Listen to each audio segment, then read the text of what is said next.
on est content de rejouer dès mercredi pour essayer de faire une bonne prestation et de prendre 3 points par contre mercredi. Ça reste quand même une occasion manquée, parce que vous aviez l'opportunité, vu les résultats, de refaire un petit break. Oui, après je me dis que Lyon, Lille, Marseille, ils ont joué 2 fois, mais Lyon et Lille aussi joueront contre Montpellier. Et je pense qu'ils ne prendront pas 3 points tous les deux. C'est quand même une bonne équipe, c'était le 2e du classement. C'est sûr que c'était une opportunité pour nous de reprendre 2 points sur nos poursuivants.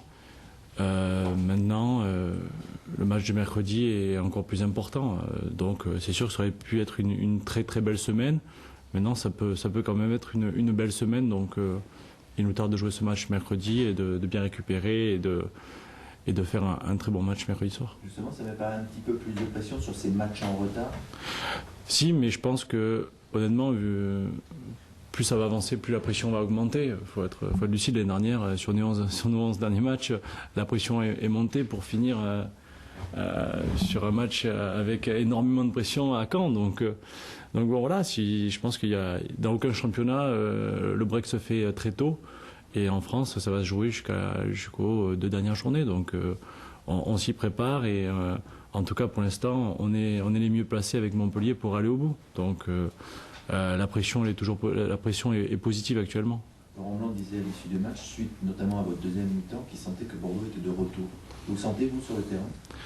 Oui, après, c'est sûr que quand on voit la 2e mi-temps, à 10, on a quand même continué à jouer au foot.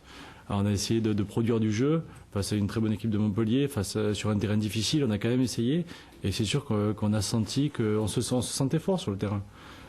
Donc c'est une bonne sensation. Maintenant, elle est très dure à garder cette sensation-là. Et il faut beaucoup de travail, être toujours très concentré. Mais en tout cas, c'est sûr que la 2e mi-temps, même à 10, en faisant énormément d'efforts, on a réussi à prendre du plaisir. Et ça, sur les 4-5 derniers matchs, c'est un petit peu nouveau, quoi, parce qu'on retrouve peut-être l'élan qu'on a eu à l'automne.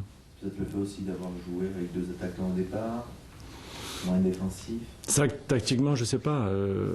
Je pense que Alou quand même est capital dans notre équipe et qu'il apporte énormément de choses. Après, c'est sûr qu'hier, il y a eu un très bon Fernando qui a fait la liaison entre les défenseurs et les attaquants.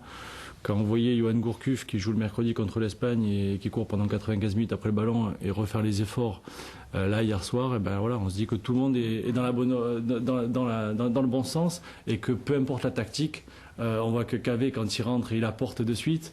Marouane était bien, mais c'est sûr que voilà, on s'adapte tactiquement. Mais après, je pense qu'il faudrait mieux poser cette question au coach, il sera plus apte à vous répondre que moi. Mais peu importe les tactiques, en tout cas, on essaie de produire notre jeu. Après, ça passe. Si ça passe pas, on joue différemment. Mais en tout cas, hier soir, on a tout donné et la tactique proposée par le coach nous a bien convenu. Alors, on sait qu'il y a un appel sur ce match de Auxerre fait par le club, éventuellement qu'il ne se joue pas.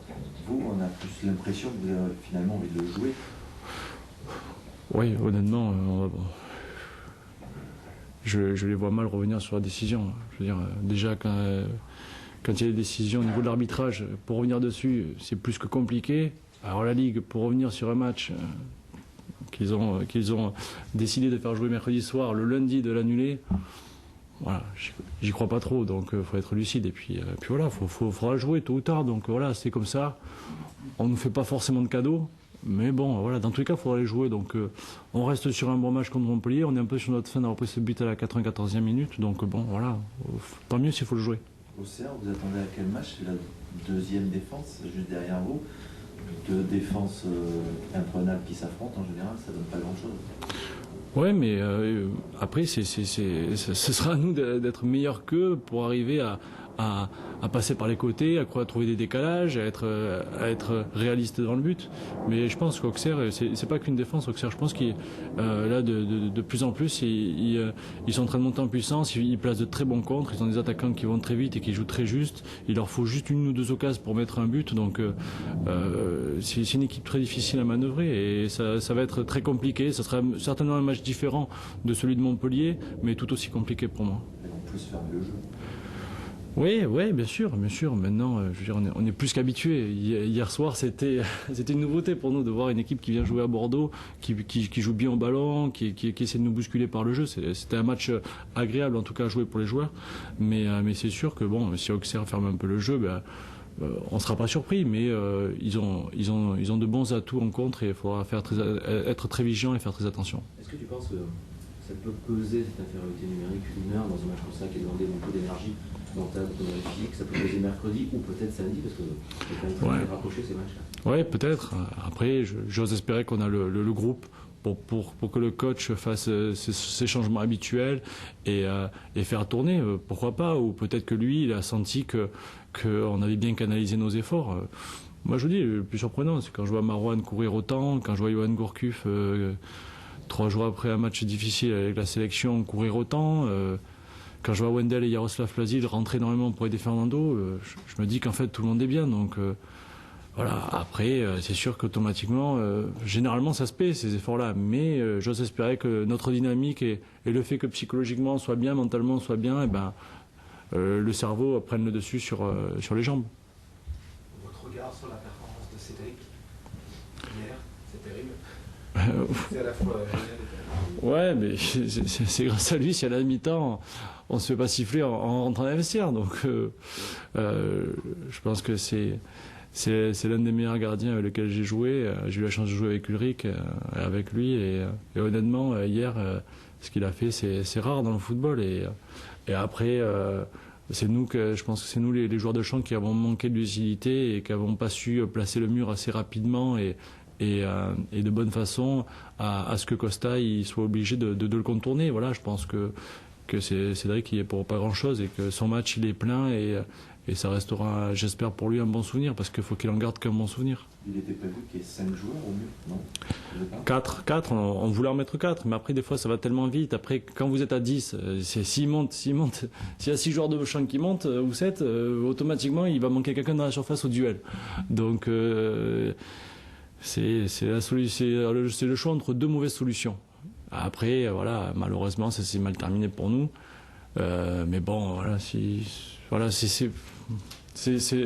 malheureux, mais pour moi, c'est comme ça, c'est le football, ça arrive. On espère que des fois, ça tournera plus en notre faveur que hier soir, mais bon, voilà, en tout cas, pour revenir à la question, j'espère que Cédric il gardera ce match dans sa tête, parce que bon, moi, je sais que je m'en souviendrai en tout cas, alors je pense que lui s'en souviendra encore plus que moi. Tu avais déjà vécu ce type de scénario de ton gardien qui arrête de pénalty? Je crois que Ulrich Ramé, contre Paris Saint-Germain, il avait arrêté un pénalty de Louis Boyard et de 2U. C'est ça, on avait gagné 3-0. 2004. Voilà, donc, mais j'étais pas sur le terrain. T'as regardé tes stats? Voilà, non, j'étais pas sur le terrain. J'étais en tribune. Donc j'étais suspendu pour ce match-là, je crois. Et donc ça m'avait moins marqué que là de voir deux fois me dire putain, on va prendre un but et certainement, et en fait de nous maintenir dans le match. Donc ouais, je pense qu'il s'en souviendra et c'est bien pour lui, parce qu'en ce moment il est irréprochable vu les matchs qu'il fait en Ligue des Champions. Et je veux dire, si actuellement on a pris le moins de buts, une équipe qui a pris le moins de buts en championnat, je pense qu'il y est pour beaucoup. Donc c'est crescendo au niveau de ses prestations, il se sent bien et donc nous aussi ça nous fait du bien de l'avoir derrière nous. Ça change quoi par rapport au fait, par exemple, contre le Bayern de Munich, d'en avoir raté 2 dans le même match?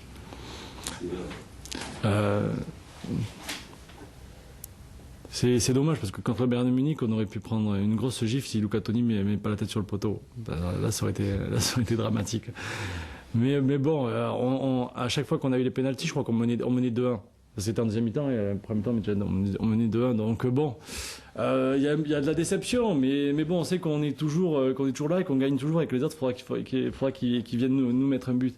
Mais autrement, c'est mieux quand même de pas les louper, et c'est mieux quand les autres les loupent quand même. C'est plus sympa. Est-ce que ça change la vie d'un défenseur avec toujours cette sanction possible de double peine, quand on sait qu'on va faire une faute, que non seulement il y aura pénalty, mais on va sortir?